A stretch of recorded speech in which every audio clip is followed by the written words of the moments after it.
Lecture du livre du prophète Isaïe. Ainsi parle le Seigneur. Vous tous qui avez soif, venez, voici de l'eau. Même si vous n'avez pas d'argent, venez acheter et consommer. Venez acheter du vin et du lait sans argent, sans rien payer. Pourquoi dépenser votre argent pour ce qui ne nourrit pas, vous fatiguer pour ce qui ne rassasie pas? Écoutez-moi bien, et vous mangerez de bonnes choses. Vous vous régalerez de viande savoureuse. Prêtez l'oreille, venez à moi. Écoutez et vous vivrez. Je m'engagerai envers vous par une alliance éternelle. Ce sont les bienfaits garantis à David.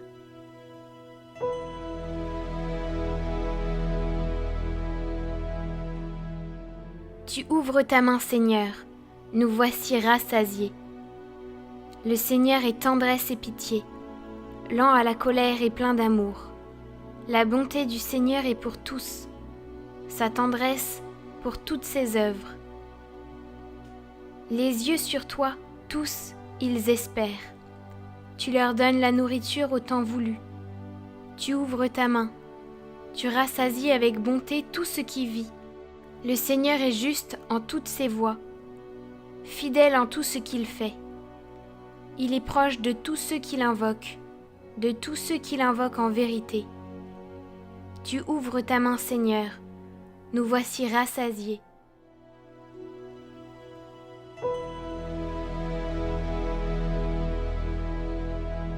Lecture de la lettre de saint Paul apôtre aux Romains. Frères, qui pourra nous séparer de l'amour du Christ? La détresse, l'angoisse, la persécution, la faim, le dénûment, le danger, le glaive? Mais en tout cela nous sommes les grands vainqueurs grâce à celui qui nous a aimés. J'en ai la certitude, ni la mort ni la vie, ni les anges ni les principautés célestes, ni le présent ni l'avenir, ni les puissances, ni les hauteurs, ni les abîmes, ni aucune autre créature, rien ne pourra nous séparer de l'amour de Dieu qui est dans le Christ Jésus notre Seigneur.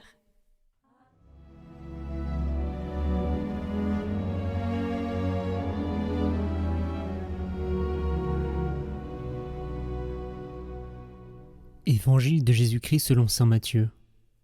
En ce temps-là, quand Jésus apprit la mort de Jean le Baptiste, il se retira et partit en barque pour un endroit désert, à l'écart.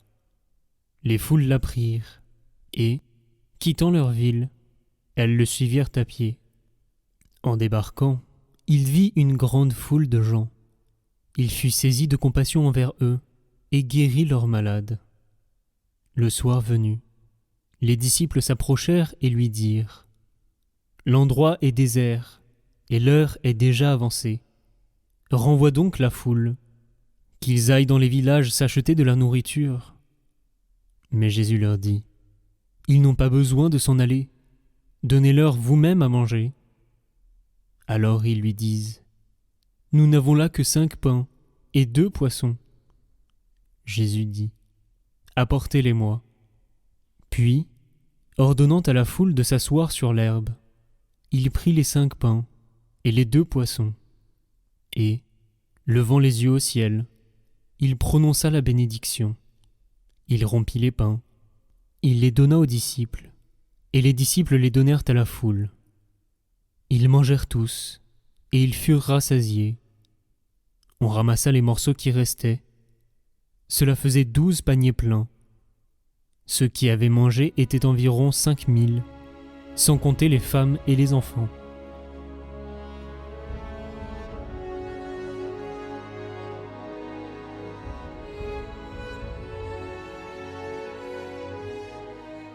En plein cœur de l'été, le Seigneur nous donne l'impression d'être dans une partie de Monopoly.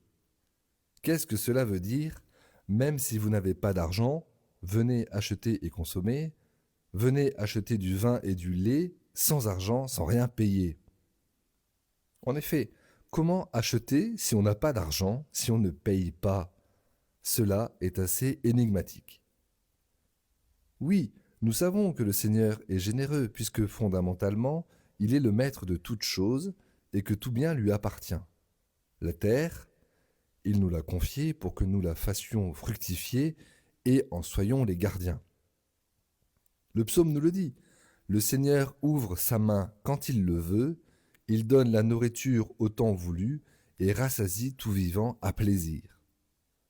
Voilà une chose bien rassurante. À l'exemple du passage de l'Évangile selon saint Matthieu, regardez les oiseaux du ciel, ils ne font ni semaille ni moisson, ils n'amassent pas dans des greniers, et votre Père céleste les nourrit. Vous-même, ne valez-vous pas beaucoup plus qu'eux? Il ne faudrait donc pas nous inquiéter de notre nourriture. Autre preuve, saint Paul nous dit que la faim et l'angoisse ne peuvent pas nous séparer de l'amour du Christ. Et Jésus, dans l'Évangile, multiplie les pains et les poissons pour la foule qui l'a suivi. Alors, pourquoi nous soucier de l'intendance? N'est-ce pas une question secondaire? C'est une question que je me pose assez souvent sous différents angles. N'est-ce pas un manque de foi que de tout prévoir? À l'inverse, n'est-ce pas une folie que de ne rien prévoir? Nous pourrions trouver de nombreux passages de l'Écriture pour venir conforter l'une ou l'autre position. Or, maintenant, lorsque je me rends compte que la parole de Dieu semble donner un nombre équivalent d'arguments pour deux positions qui sont opposées, cela m'invite naturellement à en déduire que le Seigneur veut nous faire passer par un chemin étroit, un chemin subtil, comme celui de la brise légère. C'est bien entre deux positions extrêmes qu'il nous faut chercher une médiété divine. Comme le disait Aristote, la vertu se tient au milieu. Il ne nous faut donc pas manquer de foi en ne comptant que sur nous-mêmes, et, de l'autre côté, il ne faut pas tenter le Seigneur en pensant que nous n'avons pas à faire notre partie du travail. Car c'est bien par miséricorde que Dieu guérit les malades et leur procure à manger en envoyant les disciples distribuer la nourriture. Le miracle n'est pas le mode habituel pour s'assurer de remplir son frigo. Non, le miracle est le mode habituel pour recevoir la nourriture spirituelle quotidienne qu'est l'Eucharistie, le corps du Christ. Finalement, les Écritures nous aident à distinguer la nourriture terrestre et la nourriture céleste. L'action de Dieu se prolonge à travers les actes humains et tout particulièrement à travers les actes de miséricorde. Alors, si vous croisez durant ce temps estival des personnes affamées, n'oubliez pas ce que le Seigneur fit pour la foule et agissez en mémoire de lui en proclamant ses merveilles. Amen. Tout de suite, votre parcours d'été, l'art d'aimer Jésus. Dimanche 2 août, les fruits de l'oraison. Oh, que de bienfaits on recueille de l'oraison! Là germent les saintes pensées, là se cultivent les sentiments pieux, là s'excitent les désirs des grandes choses, là se forment les courageuses résolutions de se donner entièrement à Dieu. Ainsi, l'âme se détermine au sacrifice des plaisirs terrestres et de n'importe quelle inclination déréglée. L'exercice de l'oraison amène aussi l'âme à penser habituellement à Dieu. Cœur vraiment épris, dit sainte Thérèse d'Avila, n'oublie jamais. Autre fruit de l'oraison, le désir de se retirer dans les lieux solitaires pour converser seul à seul avec Dieu, et le souci de garder le recueillement intérieur au milieu des occupations nécessaires. Je dis nécessaires, soit pour le bon ordre de la maison, soit à cause des charges imposées par l'obéissance. Car une personne de raison doit aimer la solitude, et ne point se jeter de son gré et sans motif dans les tracas extérieurs. Sinon, elle perdra l'esprit de recueillement, qui est un si puissant moyen d'entretenir l'union avec Dieu. En cœur ouvert à tout venant, la sainteté ne prend point logement. Goûtez et voyez comme est bon le Seigneur, nous dit le psaume 33. Le contact par l'oraison avec celui qui est infiniment bon et infiniment aimable nous donne envie de mieux l'aimer et nous aide de fait à mieux l'aimer. Ce contact a lieu dans l'intime de nos âmes et peut donc s'établir à chaque instant, en tout lieu et même au cœur de nos activités. Un regard intérieur vers Dieu qui habite en mon âme et voilà mes bonnes pensées, mes bons désirs, mes bonnes résolutions qui sont ravivés. Tous ces fruits de l'oraison viennent à nouveau élever mon âme vers Dieu. Le recueillement est une disposition nécessaire à l'oraison. Le corps même participe à ce recueillement intérieur, à genoux, les mains jointes, les yeux fermés. Ce sont des dispositions qui aident vraiment. Mais le recueillement est aussi un fruit de l'oraison. C'est toute notre journée qui devient plus intérieure, plus tournée vers Dieu, plus ordonnée à son bon plaisir. Le frère Laurent de la Résurrection disait « Le temps du travail ne diffère pas pour moi du temps de la prière. Et au milieu du bruit et du tumulte de ma cuisine, tandis que plusieurs personnes crient en même temps pour demander différentes choses, je possède Dieu dans une aussi grande tranquillité que si j'étais à genoux devant le Saint-Sacrement. Je retourne ma petite omelette dans la poêle par amour de Dieu. » Aujourd'hui, essayons de renouveler au début, pendant et à la fin de chacune de nos activités ce regard intérieur vers Dieu qui habite en nos âmes et demandons-lui de nous accompagner. Seigneur, agissez en moi et par moi. Prions avec saint Alphonse pour demander la grâce du recueillement intérieur. Ô Dieu de tout amour, ô Seigneur des cieux d'en haut, vos traits sont si doux, si gracieux à regarder, qu'un seul regard serait une béatitude ineffable. Vous êtes béni, vous êtes le seul, l'unique qui peut combler mon cœur de son amour. Ô beauté suprême et splendeur infinie, ô source intarissable et océan de délices, ô vie qui me fait vivre ma véritable vie d'en haut, je vous donne, Seigneur, mon amour tout entier. Amen.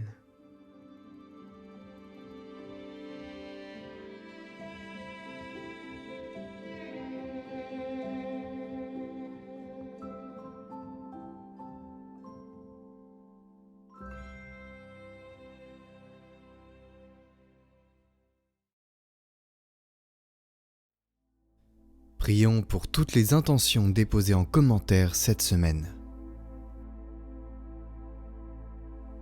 Notre Père qui êtes aux cieux, que votre nom soit sanctifié, que votre règne vienne, que votre volonté soit faite sur la terre comme au ciel. Donnez-nous aujourd'hui notre pain de ce jour. Pardonnez-nous nos offenses, comme nous pardonnons aussi à ceux qui nous ont offensés. Et ne nous laissez pas entrer en tentation, mais délivrez-nous du mal. Amen. Je vous salue Marie, pleine de grâce, le Seigneur est avec vous. Vous êtes bénie entre toutes les femmes, et Jésus, le fruit de vos entrailles, est béni. Sainte Marie, Mère de Dieu, priez pour nous, pauvres pécheurs, maintenant et à l'heure de notre mort. Amen. Gloire au Père et au Fils et au Saint-Esprit, comme il était au commencement, maintenant et pour les siècles des siècles. Amen.